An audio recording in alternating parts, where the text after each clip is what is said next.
तो विश्वास का नहीं है देवराज। प्रश्न पुनरावृत्ति का है। आप भी वही करने जा रहे हैं जो दैत्य गुरु शुक्राचार्य ने किया।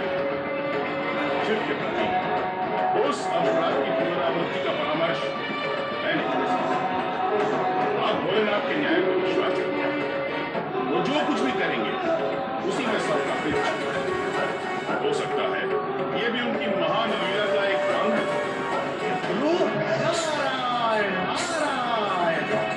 प्रणाम देवगुरु। अपने गुरु के सम्मुख ये सप्तम सुर का प्रयोग क्यों हो रहा है देवाजेंद्र? आपके इस आचरण से मुझे आपकी शिक्षा पर संदेह हो रहा है। मेरी शिक्षा पर संदेह न करें देवर्षि। मैं शिक्षा आश्रम का सर्वश्रेष्ठ विद्यार्थी था। देवराज, मैं आश्रम में प्राप्त शिक्षा को पूर्ण शिक्षा नहीं मानता, क्योंकि आश्रम में प्राप्त शिक्षा ज्ञान की श्रेणी में नहीं आती। अर्थात ज्ञान की शिक्षा कहीं अन्यत्र भी प्राप्त की जाती है। हाँ देवराज, आश्रम की शिक्षा ज्ञान प्राप्त करने का एक साधन मात्र है, क्योंकि भाषा ज्ञान के बिना वेदों एवं शास्त्रों का स्वाध्याय नहीं हो सकता। आश्रमों में मात्र भाषा ज्ञान की शिक्षा दी जाती है। ये नई परिभाषा आप सुन रहे हैं गुरु? ये परिभाषा नई नहीं है देवराज, शाश्वत। आप भी इसे ध्यान से सुने, संभवतः आपका कुछ कल्याण हो जाए। हाँ देवराज, वेद शास्त्रों एवं पुराणों की कठिन अभिव्यक्तियों को समझने के लिए आश्रम की शिक्षा उपयोगी मानी जा सकती है, किंतु क्या देवर्षि? किंतु ज्ञान का स्तर इससे ऊंचा है। अच्छा। हाँ देवराज, ज्ञान प्राप्त करने के केवल दो ही उपाय हैं।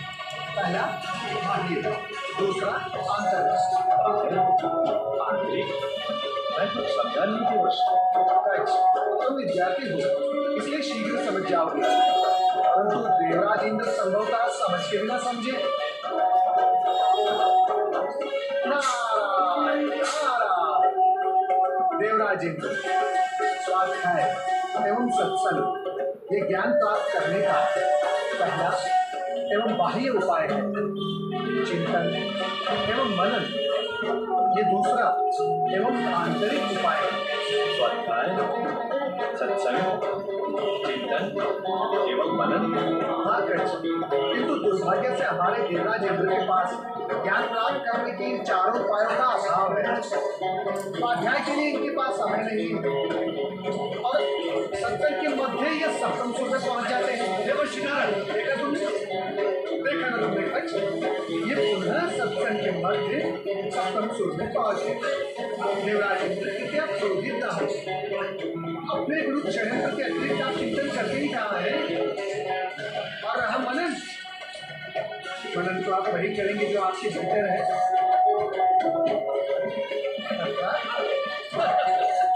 अर्थात को समझने का प्रयत्न न कर देवराज इंद्र, बहुत कठिन है। संभवतः आप सुन न सके। मैं नहीं सुन सकूंगा तो ये सब तो सुन लेंगे। आपके तीक्ष्ण व्यंग बाणों से इनके हृदय को शीतलता तो मिलेगी। इन सबको सुनाने की कोई आवश्यकता भी नहीं है देवराज इंद्र। ये सब आपके हृदय में समाई दुर्भावनाओं से भली भांति परिचित है। और रहा प्रश्न शीतलता का, तो शिव भक्ति के कारण इन सब का हृदय शीतल रहता ही है। देवर्षि नारायण, यदि आपका ये व्यंग सत्संग समाप्त हो गया हो, मैं आपको अपने सत्संग सुर तक जाने का कारण बताऊं? नारायण नारायण, उसकी कोई आवश्यकता नहीं है देवराज इंद्र। इतना महत्वपूर्ण विषय अनावश्यक कैसे होगा?